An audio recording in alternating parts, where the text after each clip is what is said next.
Good afternoon. Welcome to the show. I'm Melissa Ridgen, and today we are putting flooding in focus. In just a couple of days, it'll be 10 years since First Nations in Manitoba's Interlake region, just a couple hours north of Winnipeg, were flooded by the province of Manitoba in order to save Winnipeg from spring flooding. Penematang, Little Saskatchewan, Lake St. Martin, and Dauphin River First Nations had just hours' notice to grab what they could and flee. Thousands were displaced for years. Some have never even gone home to this day. Communities needed to be entirely rebuilt. We're going to dig into the lasting effects of that historic flood, and then also how leaders say that absolutely nothing was learned from that as they fight the province from trying to mess with, yet again, as they have for the better part of a century, water flow in that region. And we can't talk about flooding without talking about Kashechewan, of course, in northern Ontario, a community that evacuates every year at this time of spring. 17 years and counting, in fact. Thousands of people are displaced, and empty promises from various governments to relocate the community once and for all still hasn't happened, but we'll see if at least the wheels are in motion to do that. And we're going to look at how some patchwork research was pulled into one big look at how flooding disproportionately affects First Nations thanks to bad water management, a colonial, we know better approach to managing land and water. There's some really interesting stuff in all of that. So, full show. And of course, it is a call-in show. You can give us a shout toll-free 1-877-647-2786 if you have something to say about flooding in your area. And luckily, we should note many regions that typically would be getting flooded around this time of year are noting a drier than usual spring this year, getting kind of a reprieve from the flood side of things. But of course, we'll be bracing for a dry season that will be compounded in terms of wildfire risk. That's something that APTN National News will be following, watching closely to see how that all pans out. So let's go back nearly 9 years ago. I was with APTN Investigates and went to Little Saskatchewan First Nation, where residents had been displaced for 2 years at that time from this 2011 flood. They'd been scattered throughout the province as evacuees living in hotels as guests, basically, with no place to go. Here's my visit back in 2013, and then when InFocus producer Beverly Andrews visited the new community in 2019. So we kind of have a combination of that look back and then where they moved to in 2019. Take a look. Unreal what water can do. Stress level is very high. It's pretty bad, though. I think all the houses are going to be underwater. We had to move out of the community just like that, with no notice, no warning, nothing. It's a total disaster when you think about it.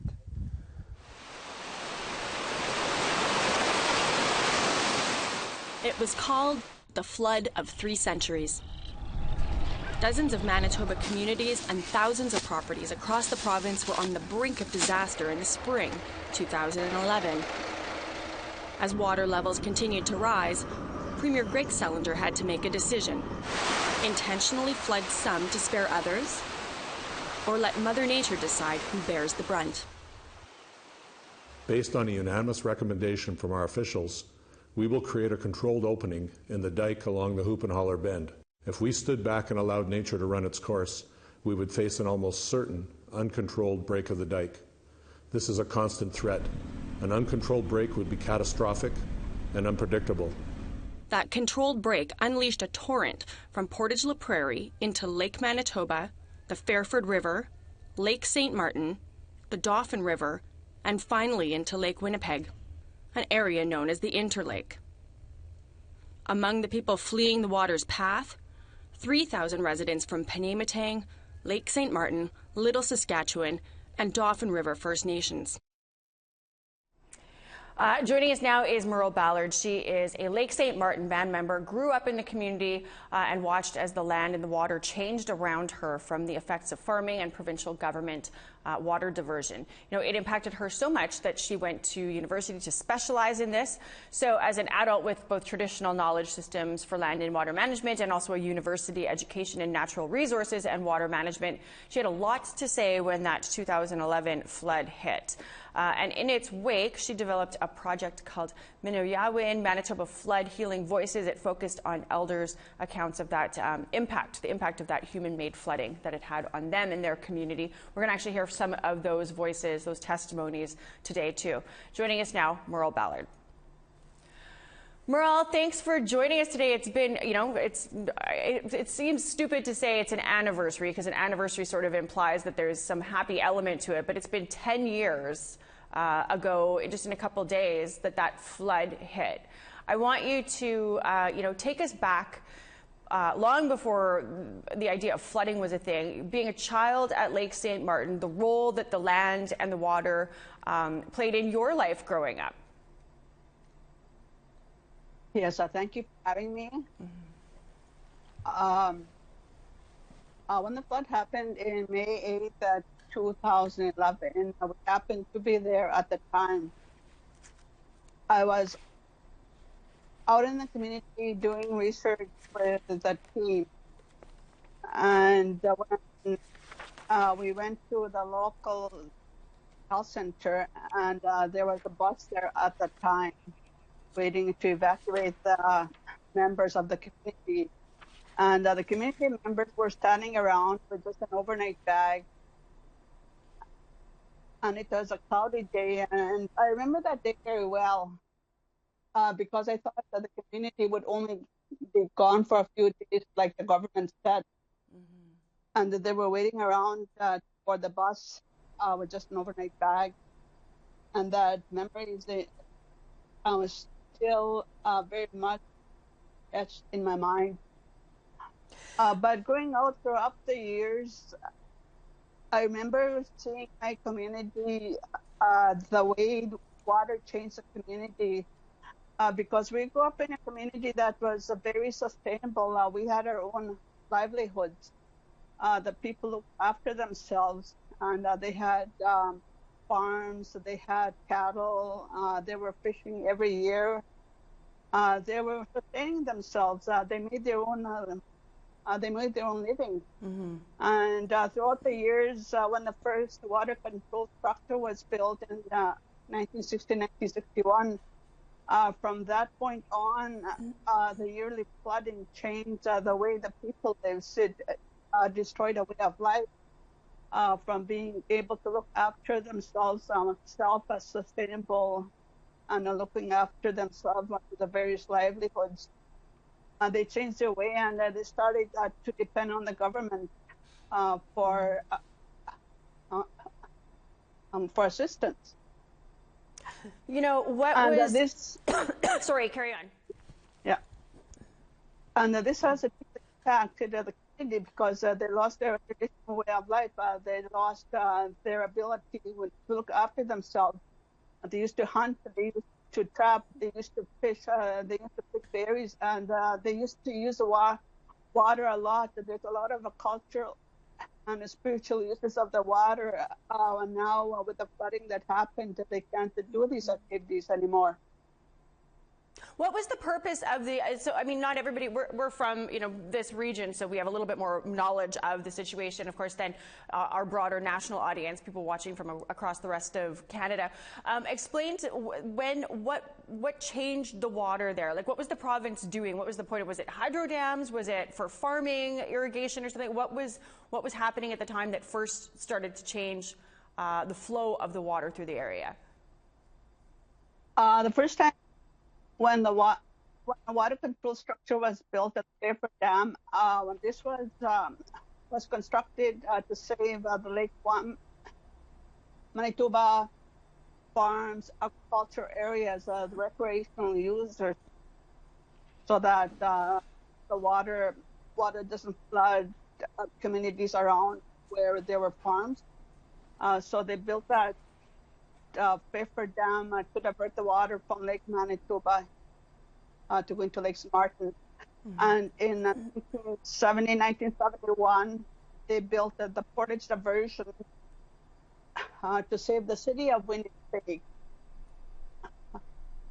from flooding. And the water coming in from we're looking right now as you're talking.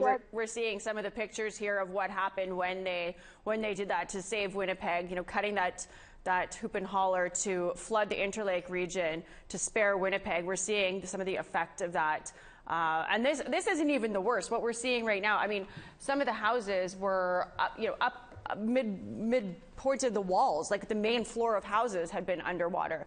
And we're seeing what we're watching right now is just kind of a map of how it went from Portage la Prairie. They let this big burst of water go so it would go north instead of through east to the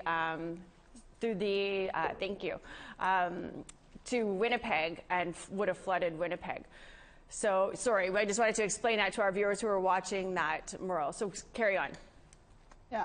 See that we're now seeing some of the insides of these houses, like just after the water subsided, just the amount of these houses were ruined. Entire communities needed to be rebuilt from the ground up. Yeah. So in 2011 was the super flood of the century. So the government of Manitoba at the time declared an emergency where the Emergency Measures Act was implemented. And what this meant was the government had authority to do whatever it wanted regarding the water.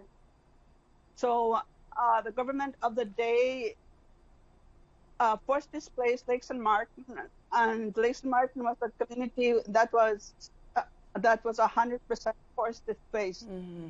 And the entire community was forced to move in May 2011. And they started to build a new community in 2017. Mm-hmm. And to this day, about 1/3 of the community is still displaced, that they don't have a home to move back to. Mm-hmm. And this goes against the United Nations Declaration on the Rights of Indigenous People. Right. Where you're not allowed to force displace an entire community. You have to consult with the community. And the community was never consulted when they were displaced. And the community was never discussed when the new community was built. So the government made a unilateral decision regarding where the new community would be located. I want to talk to you a bit about a project that you did, kind of delving into the impact that this man-made flood had on community, people from your community and communities surrounding there. And we're going to share a clip of one of the testimonials from the elders that you spoke with. Here's Mary.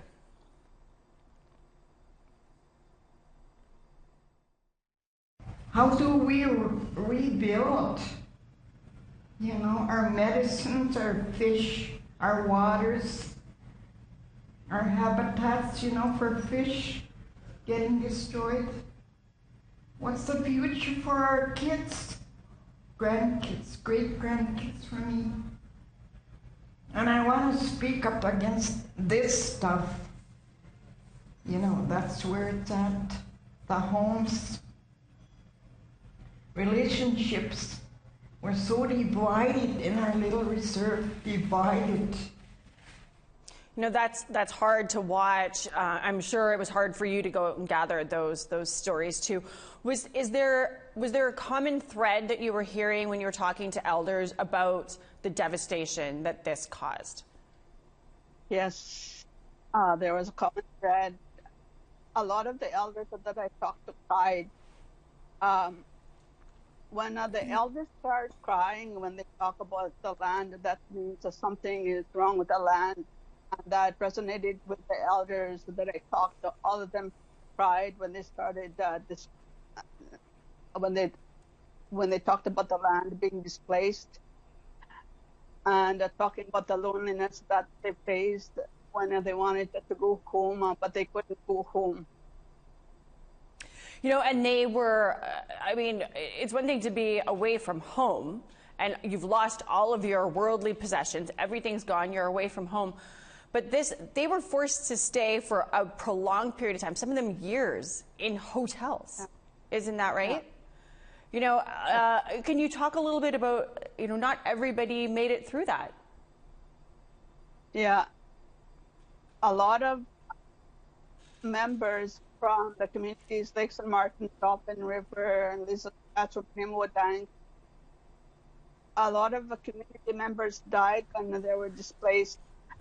And this is very disheartening when we lost people, due to loneliness.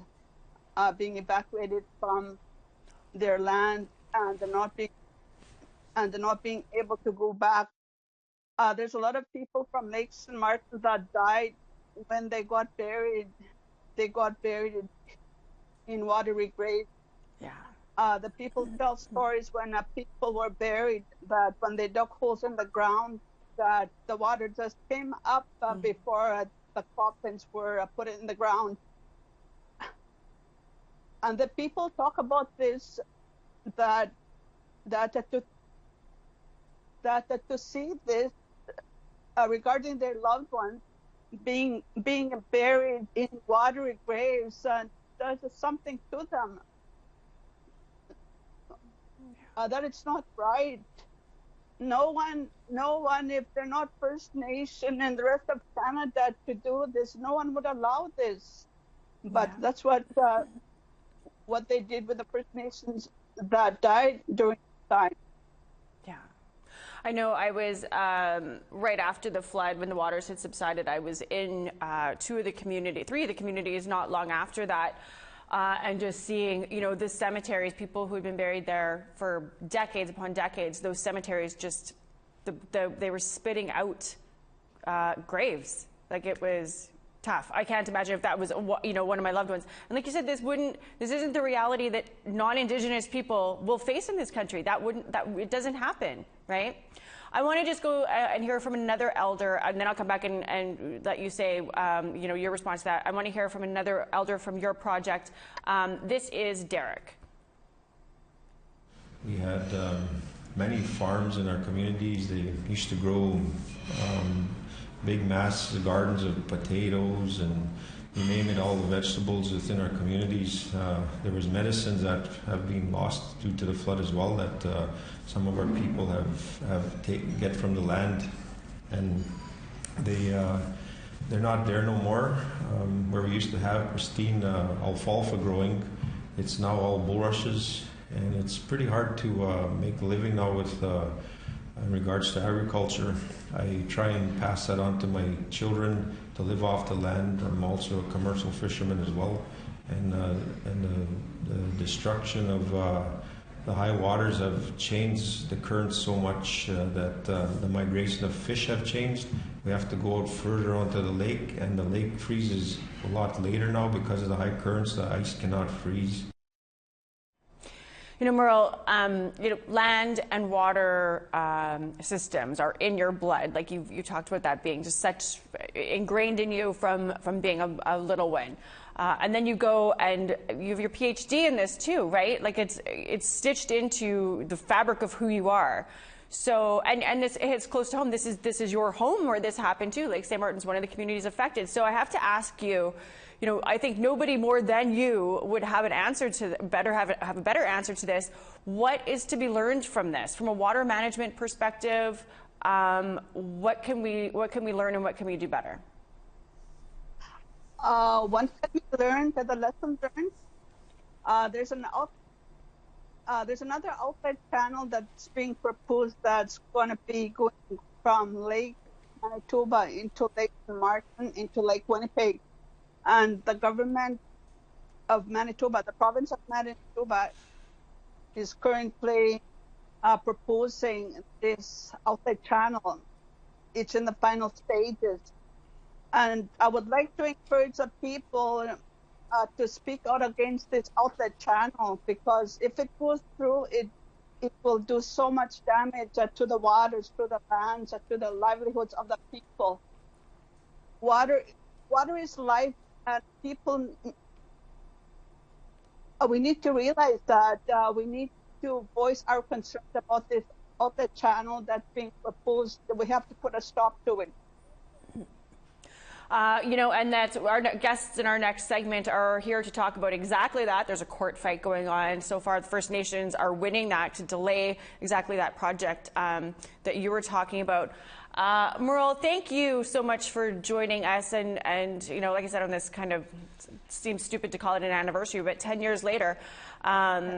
And we'll be in touch. Of course, this isn't done yet. There's many more chapters probably in this ridiculousness. I want to wrap up this segment with another voice from Manitoba. That's the Merle's project. And here is Sharon. Like, you know, when we're being oppressed, the government is always doing that to us. And that's the same thing again here. Like, we were just plucked out of our communities. And then we were put in a system where we had to adapt, and that's that when we go home, because all the kids, they have lots of drugs and alcohol, all kinds of addictions. We have to go home and we have to deal with those. And we're gonna be up for a big job when it's time for us to go home. So given the human toll that flood had, a class action lawsuit was filed.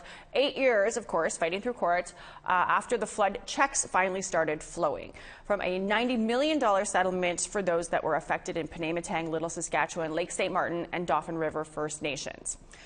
While not admitting any wrongdoing, the governments of Manitoba and Canada agreed to the payout, including lawyers' fees and expenses. The payments were initially expected to start at the end of 2018, but were delayed because there was concerns over people making false claims. Eligible adults would eventually receive, quote, disruption payments of between $42,000 and $67,000. That's for losing, large chunks of your life and everything you owned. Kids would get 10% of that, while law firms who worked on the class action, of course, need their cut. They got 15% of the settlement. Okay, so we are overdue for a break, but I want to leave you with another testimonial from one of the people that were affected by that 2011 flood a decade ago, keeping in mind that the community had to beg for governments to rebuild their community, replace destroyed homes. It took forever. Take a watch. I know there is a lot of hurt when we left our homes, and if we get new houses, new homes to move into, that would make us feel happy. We would be happy. And if we see new homes to move into, we would be happy, and we would be a community again. And that's the way we would be healed. Join our conversation now. Call in toll free at 1-877-647-2786.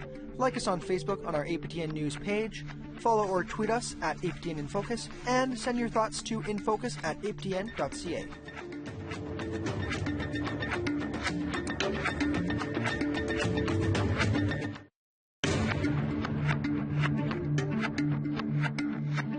Welcome back. Let's go to social media now with our social media editor, Jesse Andrushko, to hear what some of you are saying about flooding.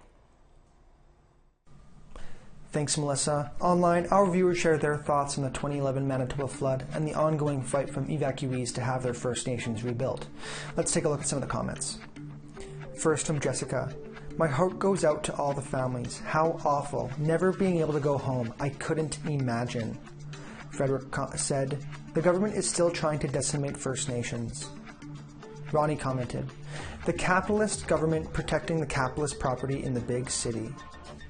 From Michael, why doesn't federal government give the natives land further from floods instead of not doing a thing? Jim said, Trudeau will promise to fix all the problems during the next election like he did during the last two. Kaglela commented, the needs of many outweigh the needs of few, or the one. Lastly from Heather, so very selfish of the heartless people of Winnipeg to allow this abuse to continue. Winnipeg does not deserve to live at the expense of these abused people. Thank you to everyone that commented. If you want to share your thoughts on the 2011 Manitoba flood and the ongoing battle, here's how. Join our conversation now. Call in toll free at 1-877-647-2786. Like us on Facebook on our APTN News page. Follow or tweet us at APTN InFocus, and send your thoughts to infocus@aptn.ca. So, broadening the scope of our flood discussion, considerable public and media attention in recent years has, of course, focused on the risk that flooding poses for First Nations. You know, property damage, disrupted livelihoods, the severe social and psychological burdens that are associated with evacuation due to flooding. So it was the basis of a 2020 report for the Center for International Governance and Innovation. One of the authors of that is Jason Thistlethwaite, who I had a chance to talk to a couple of days ago. He has lots of interesting things to say. Take a watch. Jason, thanks for joining us. You know, your research is typically related to hazard disclosure in real estate markets. You work with insurance companies, banks, that sort of thing. What made you and this group of authors decide to delve into this issue of flooding on reserves when you did this, like last spring, I guess is when it came out? Right. Well, we know that in Canada there's a significant history of flood risk on Indigenous reserve lands in Canada.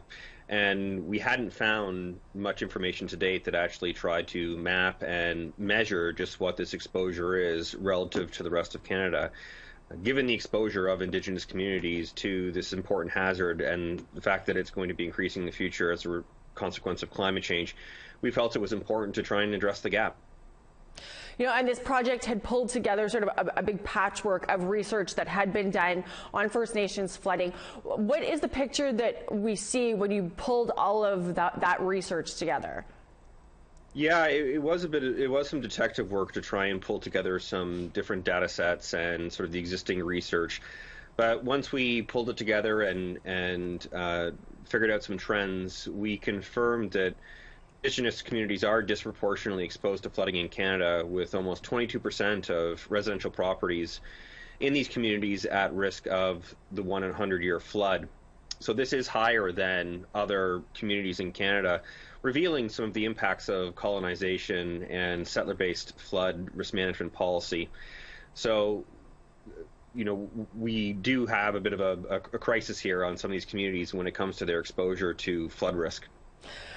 More on some of the numbers that were in your report. Between 2006 and 16, for instance, nearly 70 Indigenous communities across Canada experienced flooding, and a quarter of them had experienced multiple floods, which of course we know to be true. We're covering, you know, Kashechewan all the time, that sort of thing. Lots of the communities in the Interlake here in Manitoba, repeated flooding. You know, is the reason for it, does it vary based on community to community or region to region, or is there like, what did you guys find in terms of why some of these communities are particularly always at risk? Were they relocated, that sort of thing? In general, Canada, flooding is our most common and costly hazard. So we build oftentimes our communities along waterways, via coastlines or riverways. So there is variability across Canada, but flood risk is always present. Certainly we do see some evidence that Indigenous peoples reflect the broader injustice we see around climate change, where those least responsible for causing the problem are suffering disproportionately from its effects. So I think that was an important conclusion from us, and it shows that we need to do a lot more work to better understand the sources of the problem. So, and where, I mean, I guess, what is the work that has to happen? You know, where do you go from this report? What's the government's involvement in this? Presumably they've seen this report. How's that been accepted by them? Right. Well, the report raises a lot more questions that we don't have answers to. So we need to start tackling some of that. One of them is we just need better information on flood risk and exposure among Indigenous communities. So I can give you an example. You know, we basically took the information that we could find that was publicly available, location of roads, location of existing properties. Well, that doesn't include things like culturally significant land, infrastructure, and there was a lot of patchy data there. So I think a first step is to sort of address some of those gaps and get a better picture of just where the risk is. Once we know where the risk is, we can start to prioritize resources to be able to manage it. Mm-hmm. Now, of course, how do we get a better idea of where the risk is? Well, once we have some of this information, we have to go and find better ways of engaging with these communities. I think we need to affirm and listen to Indigenous communities who have tended to and taken care of flood risk for generations. There are many different ways that these communities have been adapting their own flood risk management by actively learning and collaborating with the land around them. So it's important to get a better understanding, too, of the leadership that already exists and learn from that. I know certainly in Manitoba there's a court case going on here of communities in the Interlake that had been flooded because of man-made changes to the water systems in and around their communities, and now they're flooded all the time. And now the government is saying we've got a fix. The provincial government that is saying, oh, we have a fix to this. We're going to do X, Y, and Z, and the First Nations are saying no. Stop making decisions without having any conversations with us. So that speaks to exactly what the point you just made. In terms of the federal government, do you get a sense that there is an appetite to be looking at these things and working towards solutions? Yeah, to the federal government's credit, they have, over the last few years, significantly increased the budget towards flood issues. And there is a focus, in particular, on Indigenous communities. Whether they have the capacity and leadership to be able to carry through on that promise, though, remains to be seen. So there are some promising developments, certainly, but, we're really not even at the end of the beginning of this. We need to do much more work to better understand how we're going to be able to address the problem. Well, thank you for your work, Jason, that you guys did on this. Look forward to seeing what else you guys come up with. As you said, this is kind of the beginning. There's a lot more left to do. So check back in with us and let us know how it's going, because it's something that affects a lot of our communities. So worth talking about for sure. Thank you. Yeah, grateful for the opportunity and appreciate you reaching out to us. Just want to go back over some of the key points that Jason had mentioned when I talked with him earlier this week. Indigenous peoples in Canada face substantial risks from annual flooding, including property damage, disrupted livelihoods, deteriorated health, and psychological trauma that's associated with prolonged, sometimes repeated evacuations. Indigenous reserve lands are disproportionately exposed to flooding. With almost 22% of residential properties at risk of a 100-year flood. And having only limited information about flood defenses, critical infrastructure assets, and emergency services significantly impedes a comprehensive flood risk assessment for Indigenous First Nations. Their report also found that addressing the financial and social burden of flooding on Indigenous reserves must be a top priority under the Pan-Canadian Framework on Clean Growth and Climate Change. So that's what that found. If you want to read the entire report, you can visit cigionline.org. So we are here today talking about the 10-year anniversary of that devastating Manitoba flood back in the Interlake. Back in 2011, the provincial government had a choice. You either watch Winnipeg, a city of 800,000 people, flood, or you divert the water and flood the Interlake region of the north, which is just north of Winnipeg, not northern Manitoba. So Penematang, Little Saskatchewan, Lake St. Martin, Dauphin River First Nations, they had like 24 hours notice to grab what they could and flee. Over the decade that followed, communities were rebuilt, but very slowly, as we heard earlier in the show from Merle Ballard, a third of the people don't have homes to return to. So it was an uphill fight with two levels of government to get anything done. And the fight, of course, isn't over. Joining us now to explain that is Chief Cornell McLean of Interlake Reserves Tribal Council and Chief John Stagg from the Dauphin River First Nation.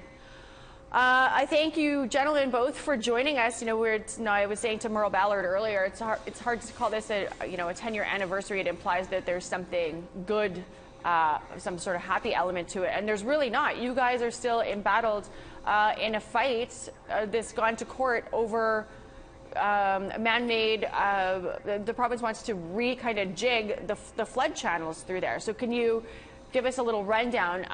What are you guys fighting in court about, and where are we at now in that court fight?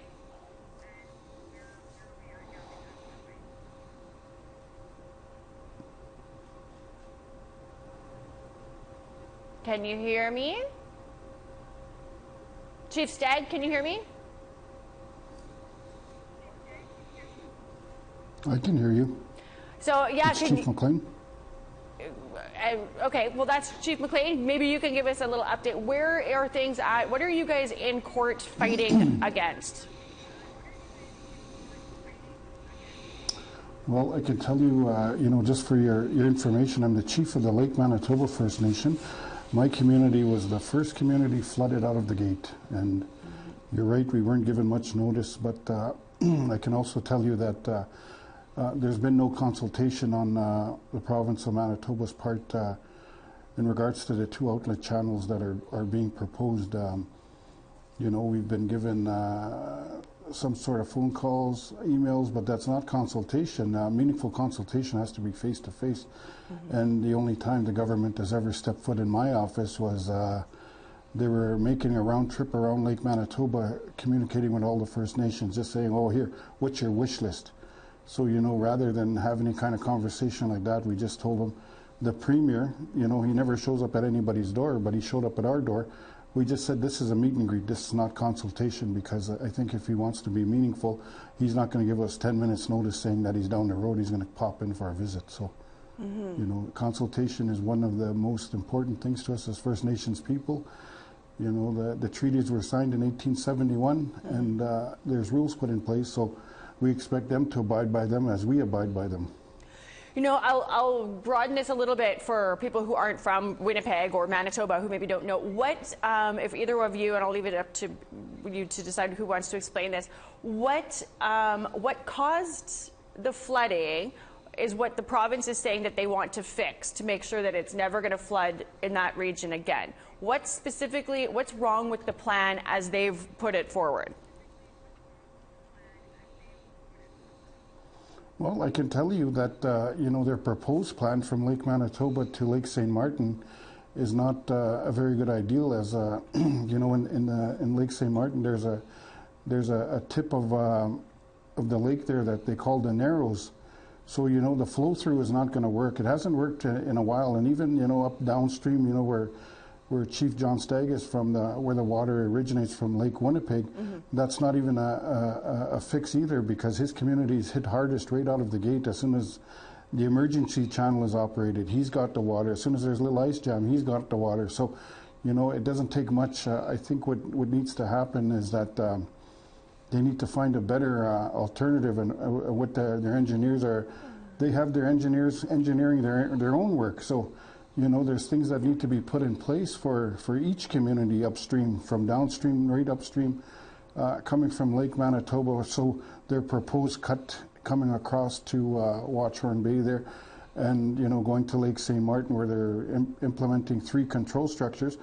And I could say that for now, the lake is at a 5-year low, that it's going to take 5 years for sure to flood anything. So, maybe they should put the project on hold, let a new set of eyes have a look at what's going on here, and try and move things forward with us involved as First Nations people, because there's a number of people involved in this whole that are impacted by the water that's come through here so far.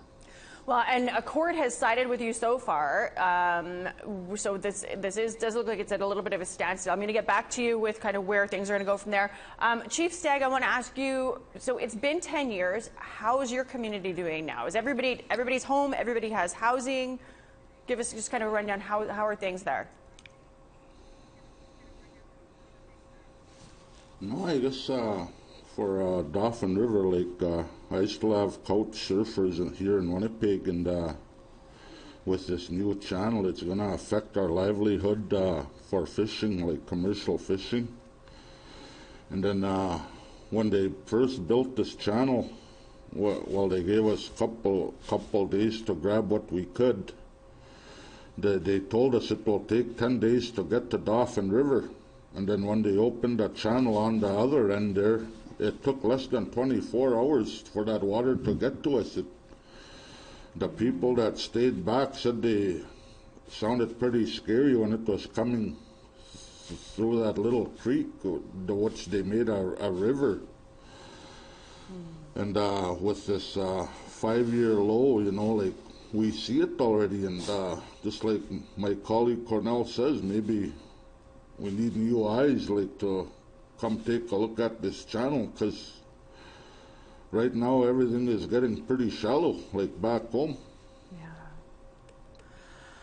But people, is there, I guess, a fear in both of your communities that what happened 10 years ago could happen. I mean, not this year, because as you said, much of the prairies right now are kind of facing drought conditions. But is there a fear that what happened in 2011 could be repeated in the future?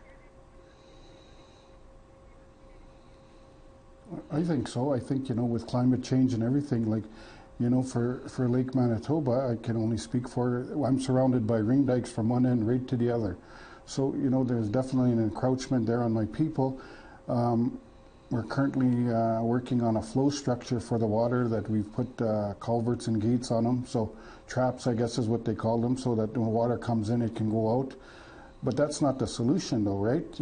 I think the solution is to have a structure in place. And we've never ever said no, we didn't want to have this outlet channels. We wanted to be involved in the planning each community, because we have our ancestral lands and our hunting areas and various things like that. So I think it's important that the government recognizes that there needs to be a process that needs to be followed in order to meet their needs as well. And and the government always says, Pallister says that we're all Manitobans. He needs to treat us like that as well. Yeah. Where's the court, just quickly to wrap up here, where's the court's thing at? When do you go back? Where are we at? We've applied to the Supreme Court of Canada because the government of Manitoba, we already knew that they already had their decision. So we've taken it to the Supreme Court. And, the last part I want to say here is that we've never ever asked the province of Manitoba for cost when we won. They've done it to us. So there's also, there's an underlying thing there with Premier Pallister that he thinks he can get us that way, but he hasn't. We've gone to the Supreme Court with our application. That's pretty dirty. Well, I thank you, gentlemen, for taking the time to update us here today. And it's obviously something we'll be following for APTN National News, keeping an eye on what's happening in court as you guys fight against this construction of this flood outlet without any consultation to you. So one of the more famous flood evacuees involved in these communities from the 2011 flood is multi-talented singer-songwriter Leonard Sumner. He shared with Face-to-Face host Dennis Ward how that flood a decade ago impacted him and his family and influenced his latest album, Thunderbird. Little Saskatchewan was one of 4 First Nations that in Manitoba's Interlake that was flooded out a decade ago now. Crazy to think it's already been a decade. How has that had an impact on your music and you as a person? I guess the main thing is it uprooted me from the reserve. Although my mom passed away last year, my mom and my dad were one of the most heavily affected by the flood in 2011 as far as our house and our land. A lot of it was underwater for a very long time. It's still recovering from that, actually. So it also, I took it as an opportunity to be in Winnipeg. And while I was in Winnipeg living in a hotel room, I started working for the Assembly of Manitoba Chiefs with their youth program. And, I was able to visit a lot of communities as a result of that. And a lot of those stories that I got from working there are still with me today and have inspired previous work. If you want to see that full episode, you can find it at aptn.news/face-to-face. And Leonard Sumner's new album, Thunderbird, is available wherever you get your music. Well, it's time for us to take another break. When we come back, we're going to move east. We're going to get an update on Kashechewan, a First Nation in Ontario that's been evacuating annually for 17 years. First, I want to leave you with another testimonial from another flood evacuee on what it's like losing everything based on nothing you did wrong. Stay with us. I was flooded out in the year of 2011. It was very hard on me. I lost everything, my house. I lived there for over 50 years. And to lose it was very hard on me to lose my house, my home, everything I had.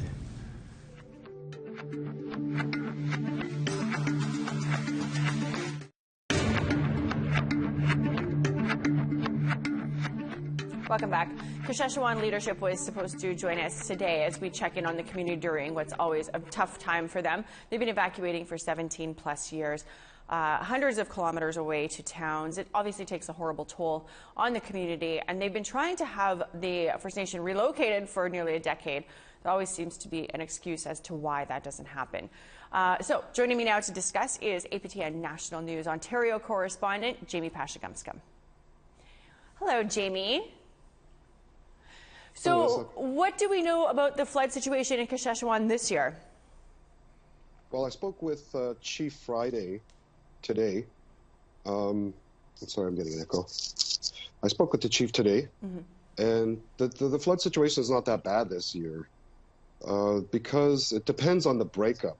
Now, we're talking about huge chunks of ice, like the size of cars and stuff.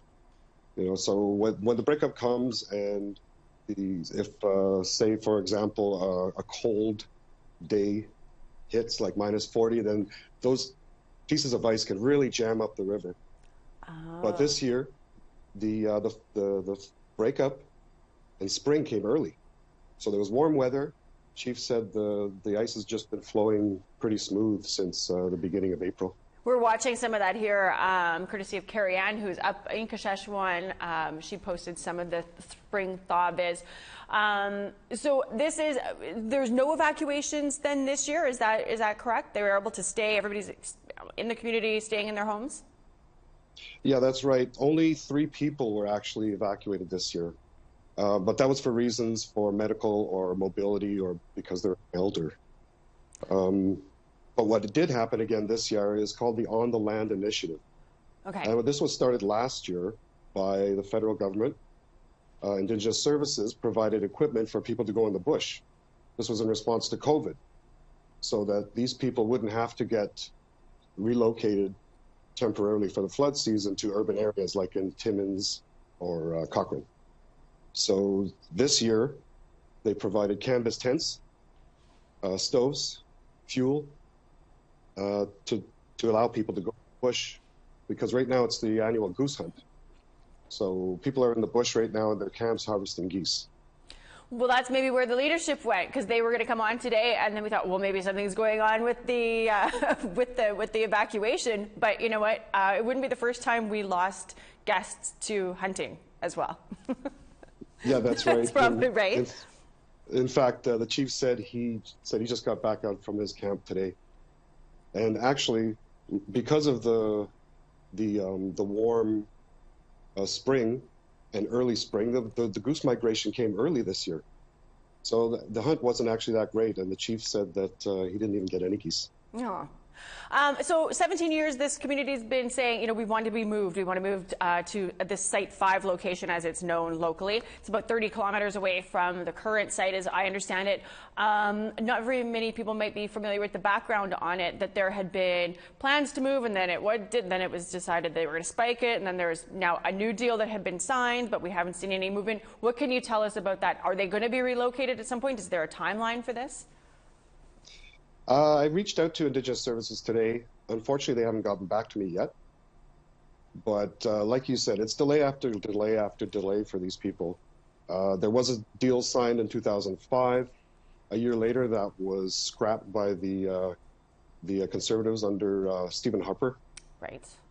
Fast forward, back up to 2019. If you'll remember, 2 years ago, around this time in May, 200 of the residents came to Ottawa for a rally on Parliament Hill, and there was a protest, and they were demanding to have their town relocated. So and they said that they would would do it, right? Like this government, the Liberals said, "Yeah, we're going to do it." The chief did sign an agreement there, but he wasn't too confident, because he said, you know, at the time he said, "This is the 3rd time I'm signing an agreement. You know, when is this going to happen?" Well, it's understand why they are frustrated in Kashechewan too. Just lastly, how's any other flooding issues in your neck of the woods this spring? It's dry out on the prairies, but we're wondering if that's the case everywhere. I don't know about the rest of the province, but like they said in Kashechewan, the flood waters barely came up above the shoreline. So it's a good sign. But you know, like, people are just fed up. They want to relocate.